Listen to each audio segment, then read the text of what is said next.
Que Dios os bendiga mucho, soy vuestro hermano José, bienvenidos a este vídeo, bienvenidos a este canal, donde ya sabéis que siempre buscamos dar la gloria a Dios por medio de su palabra. Hoy con este breve vídeo quiero comentar una de las frases cristianas que posiblemente más se hayan dicho y que sin embargo no están registradas tal cual en ningún versículo. Y es la siguiente frase: Dios aborrece el pecado, pero ama al pecador.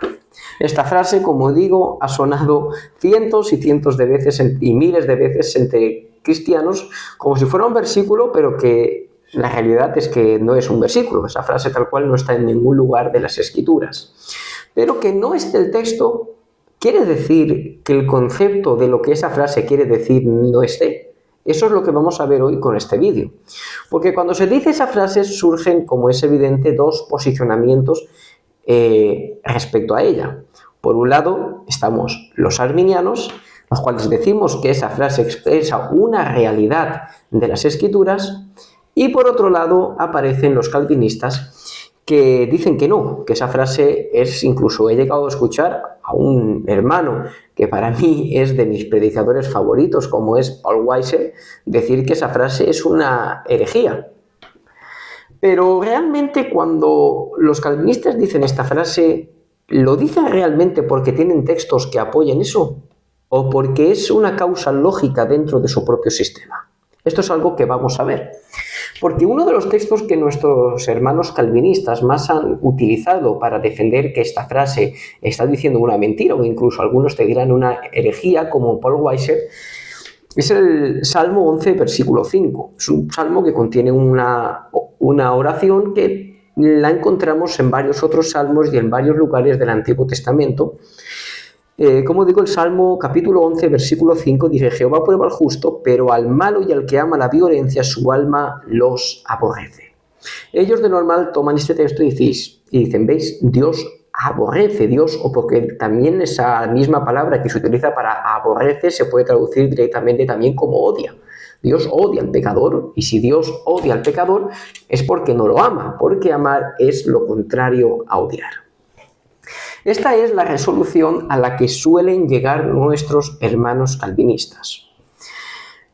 Pero realmente es el único texto que utilizan, no hay más allá. Claro, es una consecuencia lógica dentro de su propio sistema, porque claro, si Dios ha decretado la elección de algunos para salvación y de otros para condenación, no tiene mucho sentido que Dios condene a aquellos que ama. Por tanto, como digo, es una consecuencia lógica dentro de su propio sistema.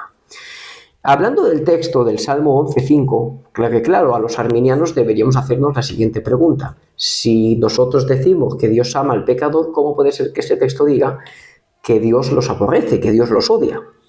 Y es que yo creo que uno de los errores que cometen nuestros hermanos calvinistas cuando analizan este texto es pensar en los atributos de Dios y en el carácter de Dios como si fuera el nuestro. Y eso creo que es un error. Porque Dios no ama como nosotros amamos, Dios no odia como nosotros odiamos. Para nosotros es evidente que odiar es antagónico siempre. Es muy difícil, por no decir imposible, que nosotros amemos y aborrezcamos o odiemos a una persona a la misma vez. Pero Dios debemos entender que su amor va más allá de cualquier límite del cual nosotros podamos llegar a pensar. El amor de Dios se expresa en una infinitud completa. Ahora bien, debemos entender, Dios cuando juzga y castiga a un pecador, ¿lo hace porque lo odia o lo hace para satisfacer su justicia perfecta? Porque aquí está hablando de personas que aman la violencia y de personas que se deleitan en el pecado y que a causa de eso despiertan ese aborrecimiento de Dios a causa de su justicia perfecta.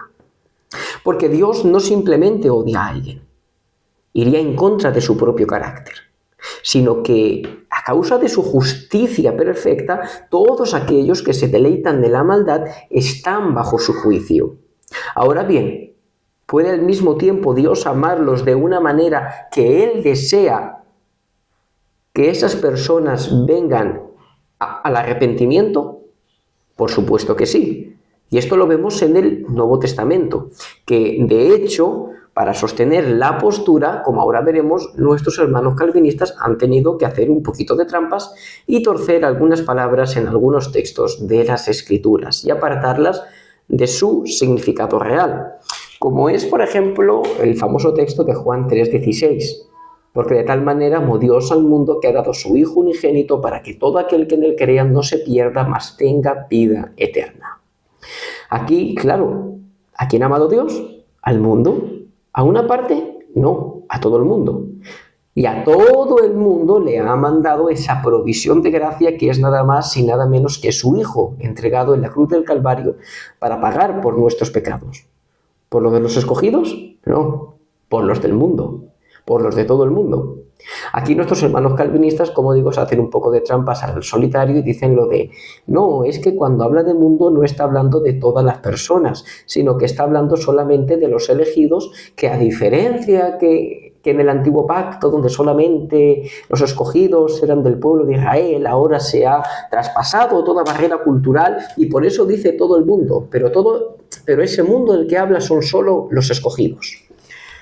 Eso se sale de cualquier hermenéutica posible. O sea, en la Biblia cuando dice mundo es mundo. Y aquí dice mundo y se está refiriendo a todo el mundo.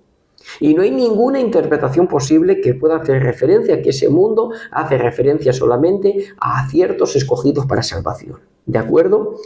Por tanto, vemos que Dios ha amado a todo el mundo. Y como ha amado a todo el mundo, les ha dado a su Hijo unigénito para que a través de su sacrificio en la cruz del Calvario, todo aquel que deposite su fe en él no se pierda, mas tenga vida eterna.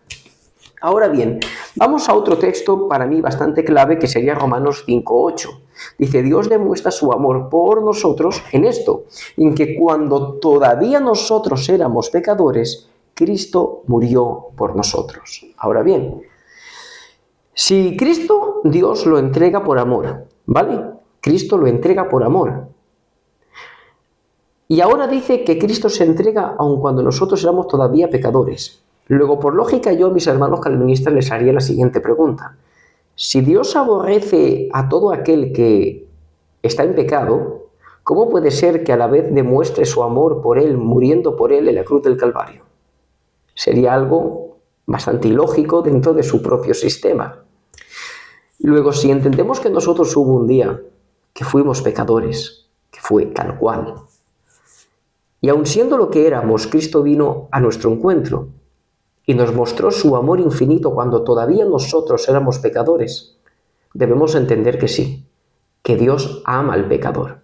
Y Dios desea salvar al pecador. Es por eso que en 2 de Pedro 3:9 dice que Dios quiere que todos procedan al arrepentimiento. Nuevamente aquí nuestros hermanos calvinistas dirán todos aquellos que están entre los escogidos. No, la palabra dice literalmente que Dios quiere que todos procedan al arrepentimiento. Hay muchos versículos del Nuevo Testamento donde podemos ver esto en el carácter de Cristo. Por ejemplo, Cristo cuando se dirige a Jerusalén y dice, ahí Jerusalén, ¿cuántas veces quise juntarte como las gallinas juntan a sus polluelos y tú no quisiste? No vemos unas palabras de odio, sí de reprensión, pero una reprensión que nace desde el amor, de cómo Cristo desearía que Jerusalén se arrepintiera. Por tanto, debemos entender que sí es cierto que esa Biblia, que ese texto no aparece en la Biblia, esa frase, esa oración o como queramos llamarlo, pero que el concepto que encierra sí que está. Pues si Dios no amara al pecador, nunca nos habría amado a nosotros. Y si nunca nos hubiera amado, nunca nos hubiera salvado. Espero que este vídeo te haya gustado, te haya hecho bien y como siempre, que Dios te bendiga mucho.